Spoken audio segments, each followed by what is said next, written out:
Natalie, thank you so much, and it's such a pleasure to meet you. It was a delight listening to you. Just like she said, most of us, we really don't need to prepare when coming to speak. But yes, standing in front of people like yourselves is so much an honor. And yes, I hope I do not disappoint my team that I've come to to learn. With me today, I'm going to have an innovator based here in Tanzania, an entrepreneur or an entrepreneurial thinker, and a person who is very enthusiastic with technology, higher education, innovation, Mr. Jumanne Mtambalike. If you could please welcome him so that he can join me for the fireside chat. Karibu sana, Mr.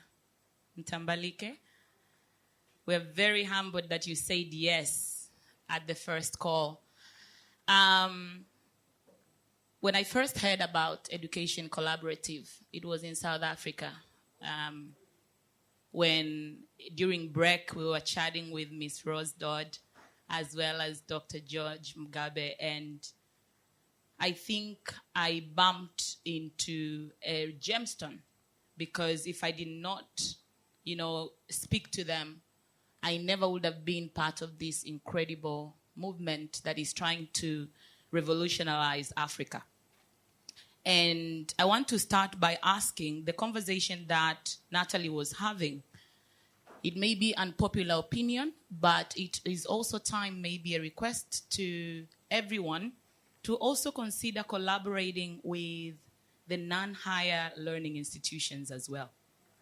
There is so much. I come from a school. It is a primary school and 2 campus secondary schools. And most of the work that is being said here, or most of the challenges that are being faced by higher learning institutions, could very much start taking shape if the collaboration could go a bit lower. So I appreciate my opportunity to meet with Rose and George, but had I not had that opportunity, then we'll be missing this very important conversation. Each year, from the School of St. Jude, I send out about 200 students in over 42 universities in Tanzania and across the continent and across the globe. In here, I've heard Ashesi, Cavendish, University of Rwanda, USIU, to mention but a few. All of them have taken my students, and we can see the product. So what if we could start collaborating and talking about this entrepreneurial mindset, which we get an opportunity to build from a young age? Now, yesterday, Mr. Mtambalike, we had a big conversation about what resilient is. And today we want to bring it home and talk about how is this ecosystem being built in Tanzania. Now, you're not a lecturer, you're not coming from a university, but you work with higher learning institutions in Tanzania. You work with the products that come from these higher learning institutions. What is your take? Is Tanzania resilient?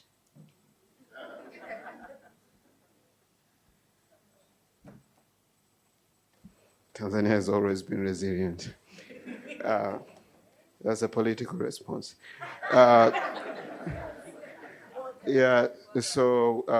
Morning once again. I think it's important to introduce myself and why I'm here. So my name is Jumanne Mtambalike. I'm the CEO and co-founder of a company called Sahara Ventures. I'm very passionate about education because I believe it's the only tool that we have that's going to transform Africa massively and exponentially. I co-founded Sahara Ventures 10 years ago as a company that is focusing on building innovation ecosystem, bringing together different players, academic institutions, research institutions, government institutions, to support innovation and entrepreneurship as a tool for socioeconomic transformation. I do a lot of things, but few things I do around education.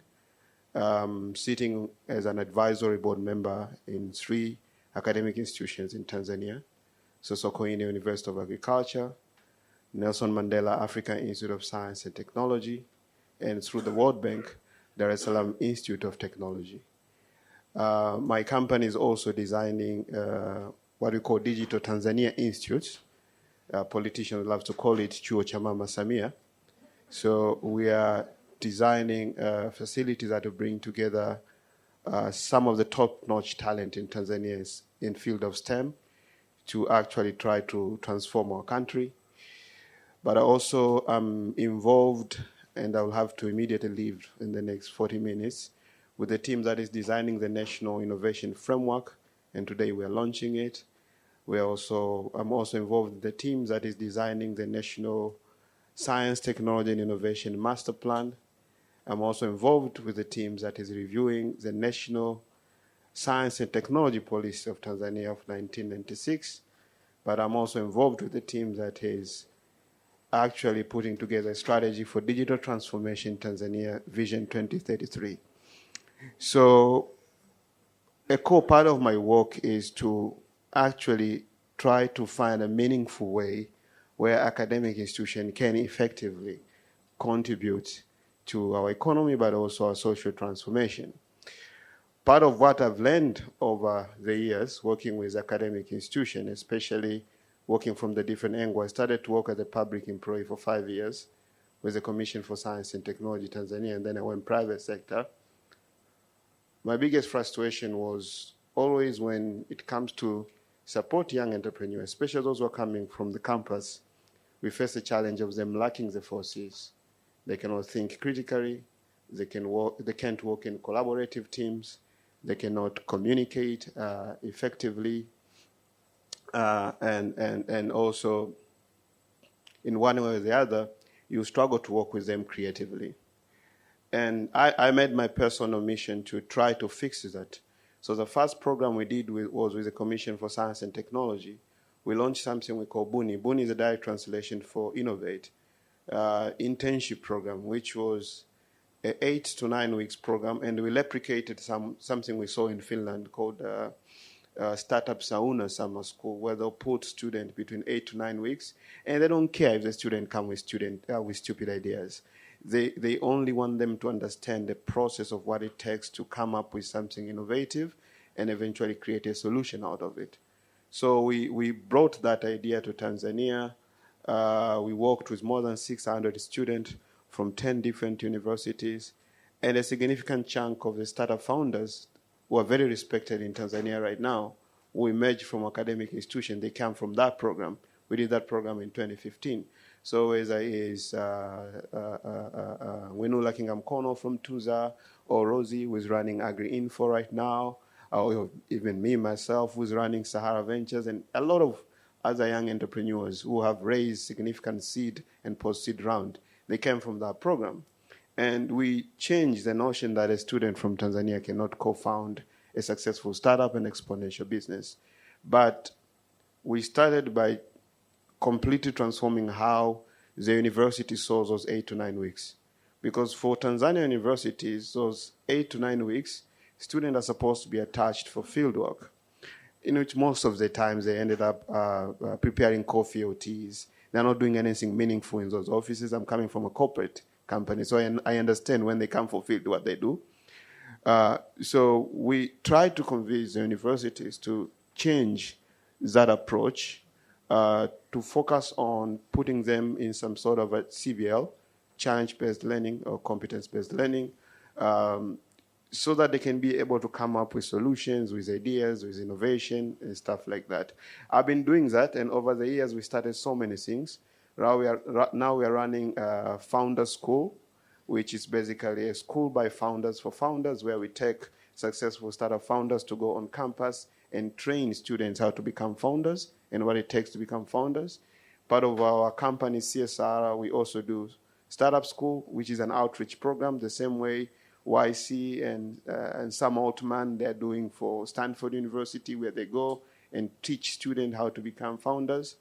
So going back to now your core question, because I had to say what I do, which is about is Tanzania resilience. It's a very wide question, so I'll just zoom in into academic institutions in Tanzania, which in one way or the other, they just kind of looks the same with most of the institutions in Africa.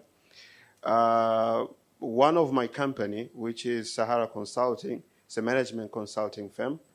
We work with universities. I think our biggest recent project was Innoversity project, which we worked with Sokoine University of Agriculture, Nelson Mandela African Institute of Science and Technology, and also Tumaini University in Iringa.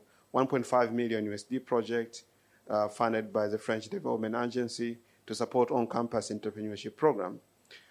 What you learn on how we perceive innovation and transformation and disruption as an academic institution is very different from how the rest of the world looks at it. Over the years, universities have evolved. The first generation universities, the trainers used to be called masters. Their focus was primarily on collecting and centralizing knowledge. And then we moved to the second generation university, where now we started to embrace something called education and research. And it has been that way for years, because that is how things have been. And the person who actually trained used to be called lecturer. And that's where actually most of you guys were born to become lecturers. But now we're living in a very different world. You said yourself, it's a time where there's a lot of transformations, a lot of uncertainties. There's a lot of things that we don't even understand. I'm even sometimes trying to imagine my 7-year-old daughter, by the time she is 20, what kind of university she'll be going with. Because the attention span is very short. No one wants to go to the university. No one wants to stay in one place for 4 years. My dad worked in a public office for 40 years. I can't stay in this room for 4 hours. You're getting me? And that is this interesting generation. So when I look at our university resilience enough with what is coming, my honest answer is no. Because we are trying to use the old way of thinking to fix something that is futuristic, that is happening at an exponential pace. I'm looking at Andela, I'm looking at Gebea, I'm looking at ALX. Those are the future universities. To produce a software engineer, I'm a computer scientist, by the way, it takes you 3 to 4 years, but ALX can produce a top-notch software engineer within 18 months. And when you talk to these guys, they'll be like, why should I go to the university and learn about COBOL, about C++? That is basically the history of computer science. Why should I study the history of computer science? Well, I can actually study computer science. I can do Gen AI, I can do all the thing, cool stuff that are happening right now. So one thing university needs to change to be resilient, but they need to understand where they're operating and the way things are moving really fast. So that's my first point on resilience. The second thing is changing the notion and the definition of who is actually a lecturer. Because we have moved from masters to lecturers to coaches and eventually want to have mentors. Because the knowledge is becoming very decentralized. I used to make a joke and ask the students that I mentor, who is smarter than Professor Google? You can Google almost anything. Before any class, student understand almost everything. But right now, even Professor Google is dumb. Who is smarter than Professor ChatGPT? You're getting me? And 2 days ago, we were having a conference, and just to convince the Council of Elders, older people were calling the shots in this country, that things are changing really fast. I made ChatGPT to define my company and do a pitch in Kiswahili, not even English, in Kiswahili, and it went for 20 minutes explaining what I do. That is a span of 4 to 6 months. 6 months ago, it wasn't even possible for ChatGPT to do that. So our kids are going to compete with machines. So the key issue is, the third issue about resilience is augmented intelligence. how are we going to move our kids to understand they're not supposed to compete with artificial intelligence, but they're supposed to develop the skills and the knowledge to work with it. But if you look at the traditional setup of a current university, whether it's University of Dar es Salaam or University of Cape Town, the understanding is still we need these four walls. Everyone needs to look in front, and the person who is teaching is the center of knowledge. There's no way that guy can teach these guys to work hand in hand with machines because even himself, he doesn't understand. I'm also a board member of Tanzania Institute of Education, and we're very happy after working for a couple of years, we've come up with a new curriculum. And I was telling these guys, I think we need a new curriculum because we just launched it and we spent a lot of money, possibly someone will get fired. But the point is, it's almost next to impossible to catch up with what is happening. So to me, when we talk about resilience, it's always about the pace of change and how are we adapting. All right. So I think we have a lot to unpack just from that first question.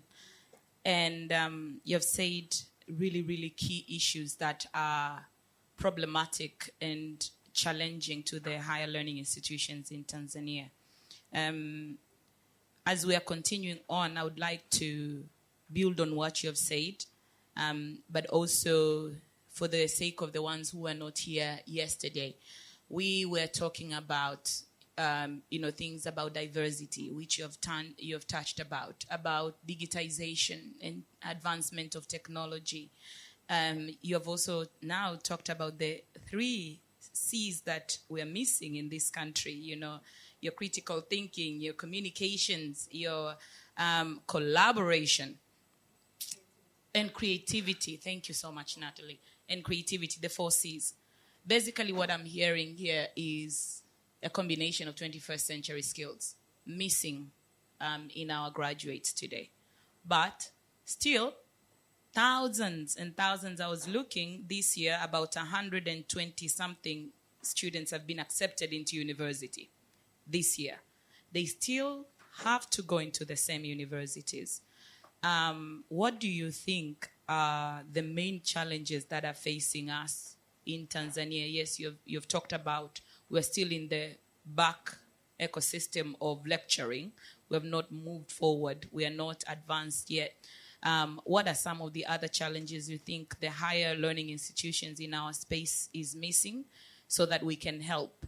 Much as I appreciate, the School of Founders and what you guys have managed to have, but you may be 1% of the best outcome. We still have this 99%, and we still need them to get the best from the higher learning institutions that we have. What do you think are the main challenges that are facing them? And how can we potentially start solving them? I'm an apologetic optimist.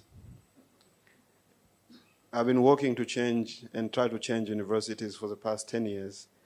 And most of my work with university actually is free. I go there trying to establish co-working spaces, innovation hubs on campus. I was working to establish a co-working spaces at State University of Zanzibar back in 2011, when innovation on campus ideation was something that nobody understand. I was at MUST, Mbeya University of Science and Technology, in 2013, and I was trying to convince someone who could give birth to me twice in terms of his age, that I think we need to have some sort of a startup launch pad on campus so that these engineering guys can be able to start to think about commercializing the ideas and innovations. And the guy was like, commercializing what? And then I completely realized I'm in the wrong room.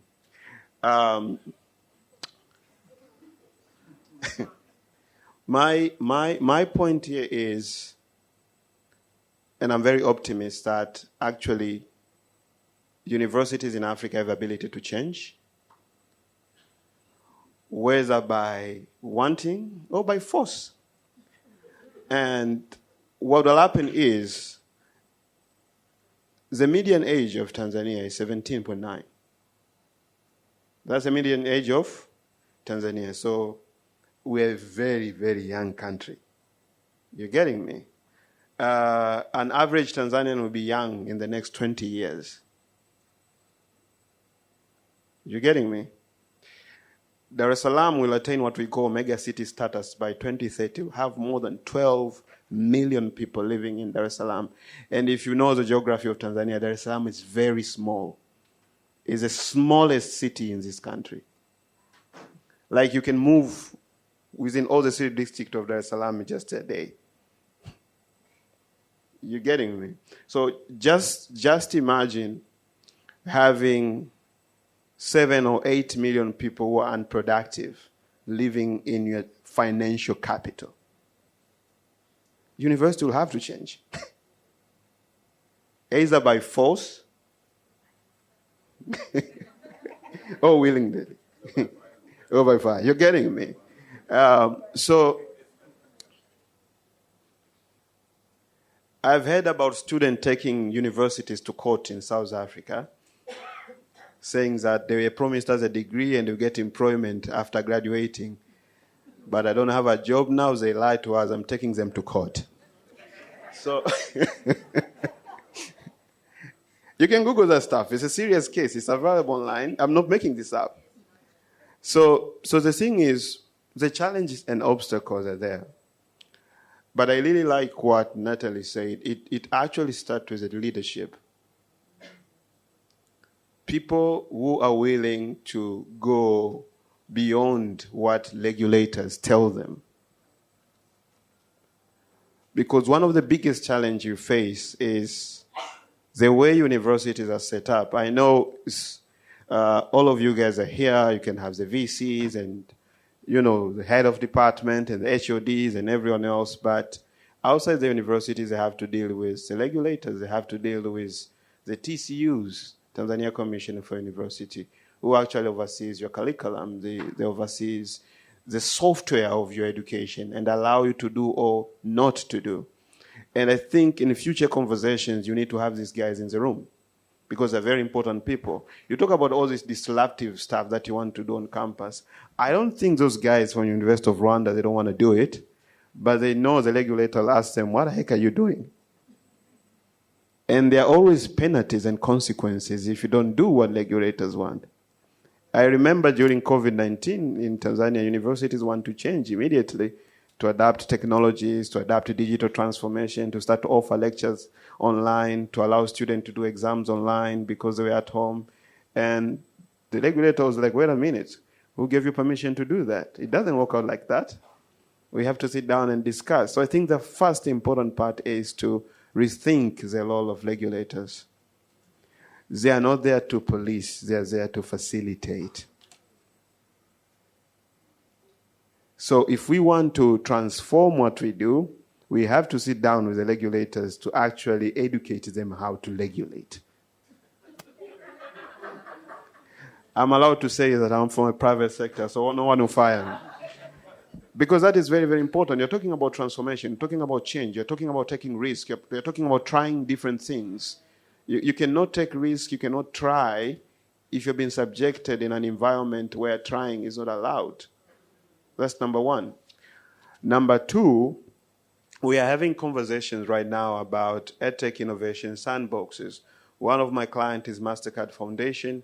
We are doing a 5.3 million project in Tanzania to support EdTech technologies for the next 3 years. And my client is asking me, how are we going to make these innovations scale? I want them to reach out to 100,000 students in the next 3 years. I'm telling her, she's a very good friend of mine, there's no way we're going to be able to achieve that without working with a regulator. And I'll tell you why. The Minister of Education, Tanzania, through Tanzania Institute of Education, they run the software of the education in the country. None of the content those young guys are producing, none of the material, none of the STEM kits, nothing will go into public school without clearance with those guys. So if you're talking about exponential impact and scale in schools, first of all, we need to get MOE, Minister of Education, and Tanzanian Institute of Education on board to start to understand what actually do we mean when we say EdTech and e-learning. Because they don't have standards. The law that established an institution is more than 30 years old. It was established in 1979 or something. So when they talk about making sure that the quality education and quality content going to the education system, the first thing they think in their mind is books. Not MOOCs, not Moodles, not anything else, but it's books. They actually review books. They cannot review a STEM kit. They cannot review a content that is available on YouTube. They cannot review, I don't know, whatever you want to do. So I think it's imperative and it's critical to get the regulators to understand what we want to do. If we want to transform now exponentially the academic institution, not in Tanzania, across Africa. And that's very important. And again, I told my client, the people who are running the hardware of education in Tanzania, which now is the classroom, the blackboards and everything else is TAMISEMI, Tawala za Mikoa, Serikali za Mitaa, which is President Office Local Government Authority. You will not enter anything in school in Tanzania without their clearance. So if these innovators are coming up with a very disruptive, innovative EdTech solution, they cannot even deploy or test them in school. They need to get clearance from these guys. So we need to think systems. We need to think on how we can engage government. We need to think on how we can engage policymakers. We need to think on how we can engage regulators. We need to think on how we can engage innovators if we want to do and scale anything that we want to do. Ad hoc and pilots will not take us anywhere. They will continue to be pilots forever. So that is the second thing, which is, I think, is very important to communicate. Getting back to your question on how we do this at a bigger scale. The other issue is you need some few people with some elements of madness. You're getting me?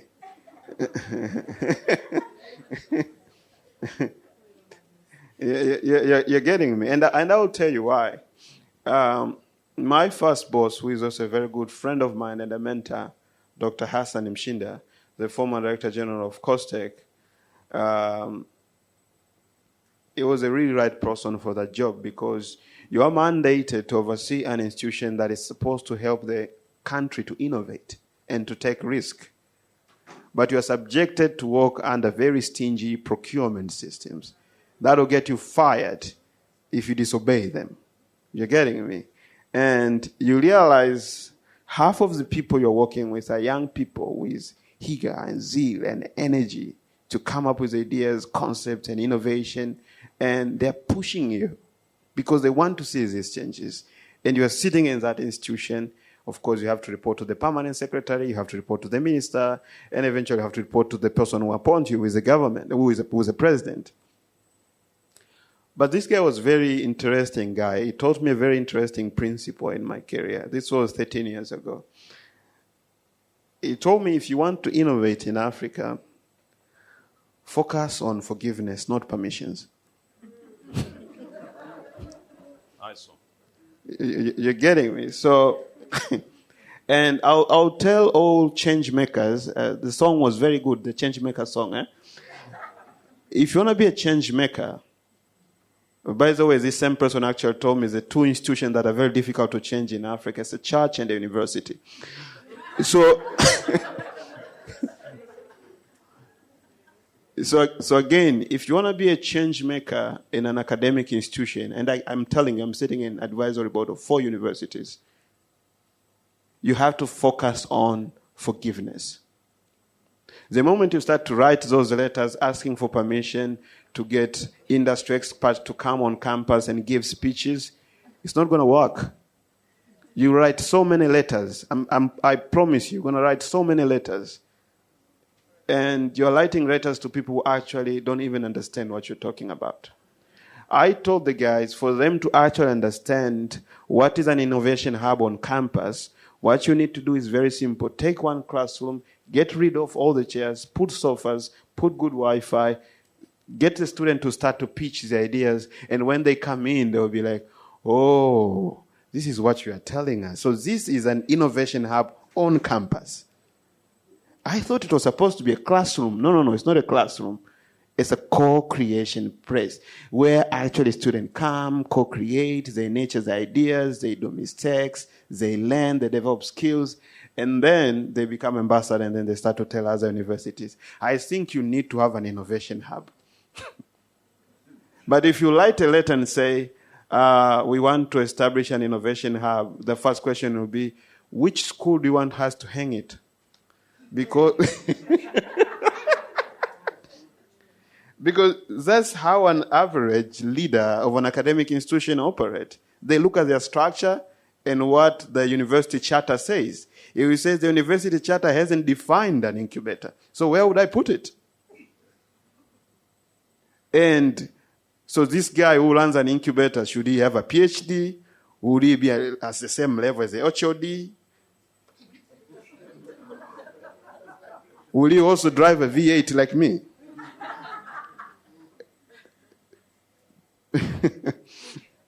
They always look at the angle of power and authority and influence, and this is mine. They don't look from the angle that we look at it, and we have to be realistic. If you want to, again, do it at a massive scale, you have to massively invest in transformational culture and leadership culture. I'll stop there. Thank you so much. I think we're going to be winding up, and I will ask the final question, and then maybe we could throw it back to the audience. Understanding that we only have Muimbili, University of Health and Allied Sciences, in the room, so I hope, Dr. Mariam, wherever you are, you'll be able to ask a question on behalf of the Tanzanian Higher Learning Institution or put a comment. But one of the key takeaways I think we're getting, Dr. George, the Ministry of Education, TCU, NACTE is an important ally to, get to. Our collaboration, I think, in Tanzania needs to start there, because the learning institutions have to figure out, they have to listen to the regulators that are above them. Now, yesterday we had one key conversation that I don't think we answered it, but I'm going to try to throw it to you. What should we do? Should the higher learning institutions be listening to what the employers are saying? Or should the higher learning institutions make a pathway as far as using their research and development departments to research on the key aspects that are needed for resilience for the 21st century technological era? What should inform the other? So in entrepreneurship, there's a concept we call bootstrapping. It's called what? Yeah, bootstrapping is working with minimum resources possible. Working with? To build your business. So if you hear a young kid saying, I'm running my company, I'm bootstrapping, brother, I'm bootstrapping, meaning that they're in deep shit. There are very few resources, and they cannot even survive in the next 3 months without investment, or the company is going to die. So every decision you make at that point in time is a desperate decision, but it's a key decision and it's a critical decision, and you have to be very careful with what decision you're making. So universities in Africa right now, they are bootstrapping. And I'm very serious about this. You're working with minimum resources possible, and you cannot afford to play around with those resources.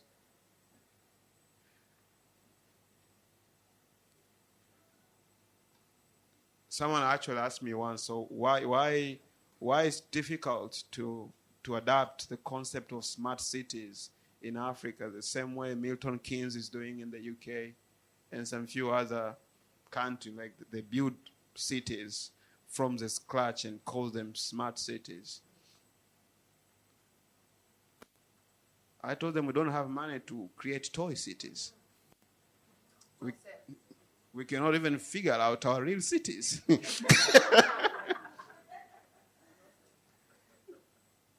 So any decision we make, we cannot afford to make toy decisions. We need to make real decisions. That doesn't mean we shouldn't take risk. And I'm not blaming the leadership of universities here because they're sitting in a very difficult position. Public funding is going down every day, every year. They're getting pushed from the ministry. You have to figure out how to survive. Come up with some new causes. I don't care if you introduce a cause to kill people. Make money. You need to sustain yourself. And you're operating in a very desperate environment. You want to be innovative. You want to be creative. You want to introduce these new causes. You want to introduce a cause on cybersecurity and AI. You're getting me? But what you realize is you have limited resources to be able to achieve that. So my advice to universities, first, you have to respond to the needs of the markets. The market detects almost everything. We are not at that pressure of saying, we are universities. We've been doing things this way for the past, X number of years. We cannot afford to look like vocational education. We strive for excellence. We make sure we create specialists. But where would you take these specialists? You're getting what I'm trying to say? If you have a student that you're giving a bachelor degree in procurement, and they've stayed in an institution for 3 years, and the only place in a place like Tanzania where they can be hired as procurement officers is in a public office, and our capability to absorb those 1.2 million people who are getting into the job market in Tanzania every year is less than 10%. Where are we going to put a guy who has just graduated from procurement with no other skills? I was telling my mom. My mom was like, you have this distant cousin of yours. She's doing diploma in file management. I'm like, is that even a cause? Which files are they going to manage while everything is on cloud? Which files are they going to manage while everything is on cloud? Everything is on Google Drive. We don't have registry offices. I think even some of the universities are shutting down their registry offices because people are no longer receiving physical letters unless it's a summon. So my point is,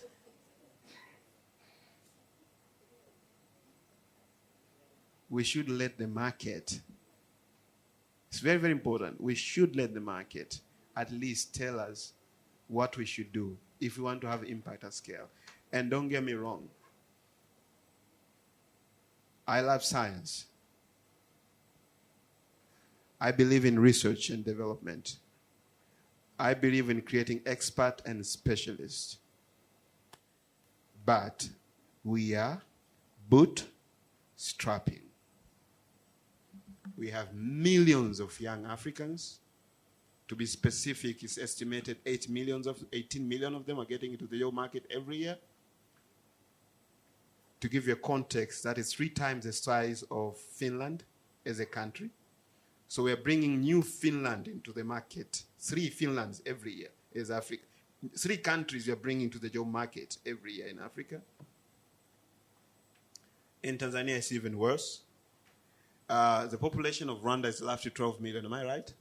14 now. Can you guess how many kids we have in primary school in Tanzania? In primary school, 12 million. So I work in a board where we're supposed to make sure every school and every kid has a book to read. I told those guys, this is not sustainable. In the next 10 years, we won't have trees. And they thought I was joking. I'm like, if you look at the number, the average births per family right now in Tanzania, that number might go up. 3 to 4 times. So if you do forecasting and foresighting, whatever we are doing right now is not going to work as academic institution, as government, as policymakers, as think tanks.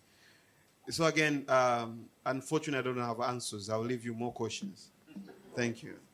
Thank you so much. Thank you. We have 5 minutes to spare before we can let Mr. Mtambalike go.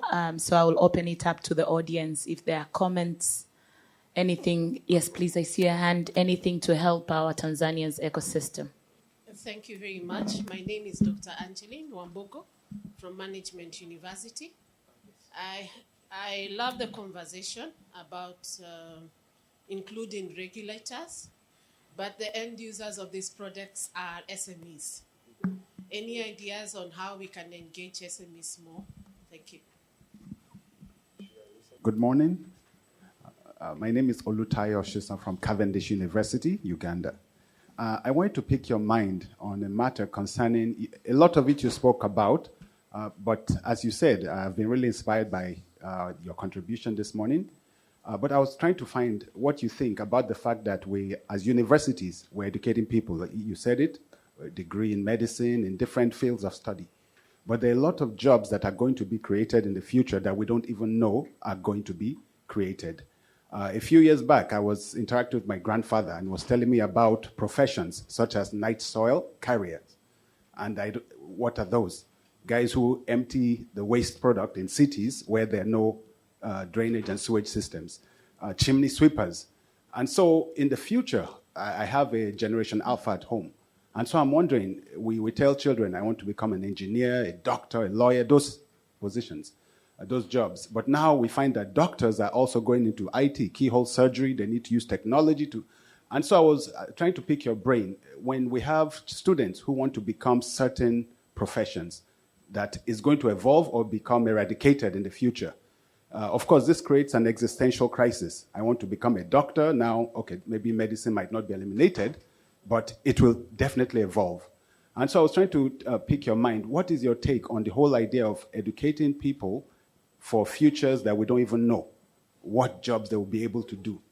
AI, artificial intelligence are all there. So how do we actually plan using what we know from the past to try to educate the future that we don't even understand? I wanted to hear what you think. Thank you. Thank you so much. One last question from, yep. So we talked about regulators in the university context. I'm thinking of it more in societal context, employers. Mm-hmm. So if you want this kind of innovation you're talking about, I think employers have to stop asking for certificates, degrees, test people for the actual skills that they have. And that will now force innovation all the way down. Because the only way you can get people to be that good is to do a lot of very creative things, and they don't have to take 4 years or 3 years. And they can move at their respective speeds depending on how hard they work, how talented they are, which is what reality really is. Yeah. But then if the demand from the demand side is the same old, give us a degree, certificate, then we'll employ, then the supply side stays the same. So to shake things up, you need to change the demand side, and then you'll see a lot of innovation happening all the way down. But I'd like to hear your thoughts about that. Thank you so much. I will start with that one, and then I'll go back. I think that's a very valid point. It's a very valid point, and that's why I said I think universities should be driven by the markets. Because I can tell you for a fact, I think it's Google or Microsoft who have officially announced that they no longer need certificates for you to work with them. I have 40 employees. I retain 90 consultants in my company. I don't need certificates unless we are bidding for a public tender, and they put that as a qualification. And usually we will use somebody else's certificates. And then when we go on the tender, we get actual people's skills to do the work. So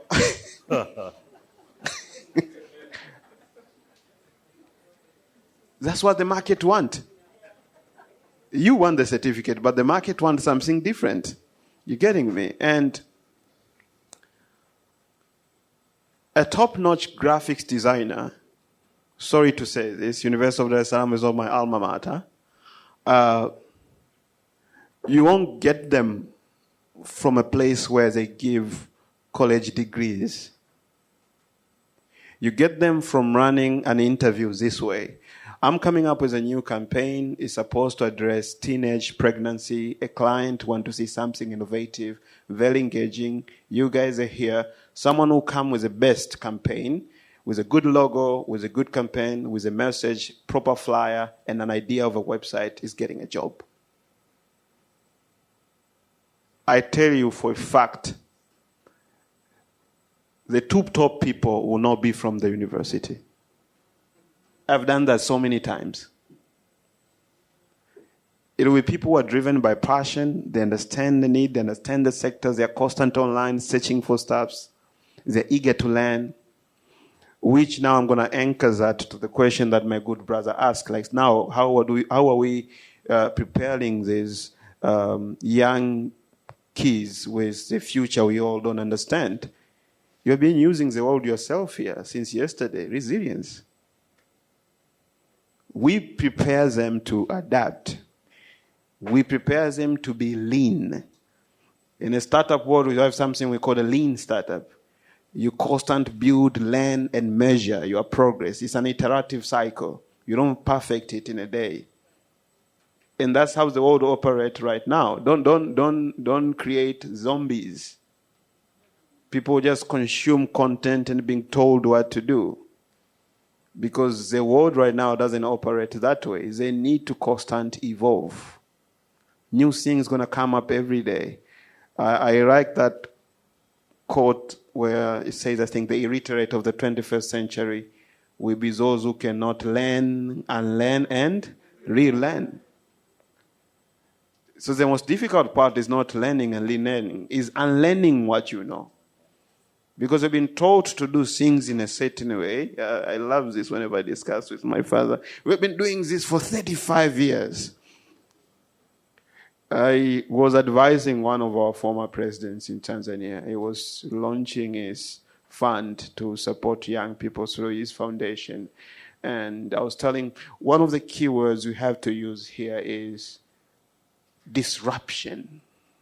We need to disrupt how the government works. And then he asked me in Kiswahili, unasemaje? Unataka kuifanya nini serikali? You want to disrupt the government?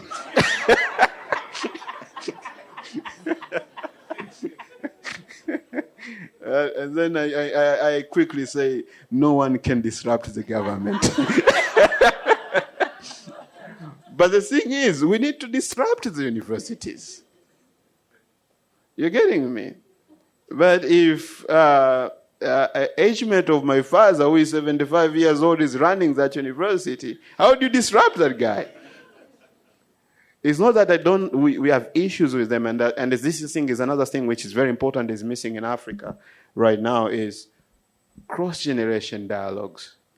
I'm a member of something called St. Gallen Symposium, which is one of the oldest communities in Europe, 50 plus years, where they encourage conversation between cross-generations. Someone who's 83 years old will be discussing with someone who's 18 years old about issues that are important to Europe. You're getting me? Can you imagine a conversation of someone who's 83 and 18 discussing things that actually make sense? You're getting me? So that is something which we should have, because you need this experience, knowledge, patience, and wisdom of the older generation with the energy, zeal, and speed of the younger generation to find the right balance. And that is what is missing in most places in Africa, including in academic institutions. Yeah. Sorry, Mr. Mtambalike, let's quickly run a little bit. How do we get ahead of the curve? As you said, maybe we spend the next 2 minutes. Getting ahead of the curve. We're already on the curve. Couple of important things. As I said, to evolve, you have to learn. And you also have to take risk. It's okay to fail fast, fail cheap, fail reasonably. Those will be my closing words. If you're not ready to fail or to face obstacles, then be comfortable with where you are. But one thing for sure, growth and comfortability, they don't stay in one room. Thank you so much. I appreciate it. Thank you. I know we have some questions that have not been answered. It's such a long conversation that needs to continue.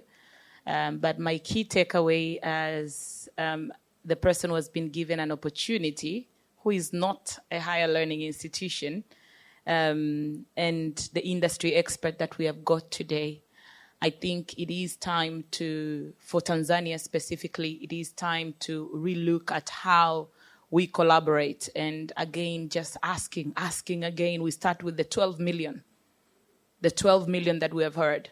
In Tanzania, millions start school. In university, only 100,000 get into university. And out of that, the unemployment gap, the entrepreneurship is unspeakable. So I can't wait to see the work of Education Collaborative, East African Hub, and the collaboration overall with the industry experts. Thank you so much, Mr. Jumanne. It was a pleasure having you.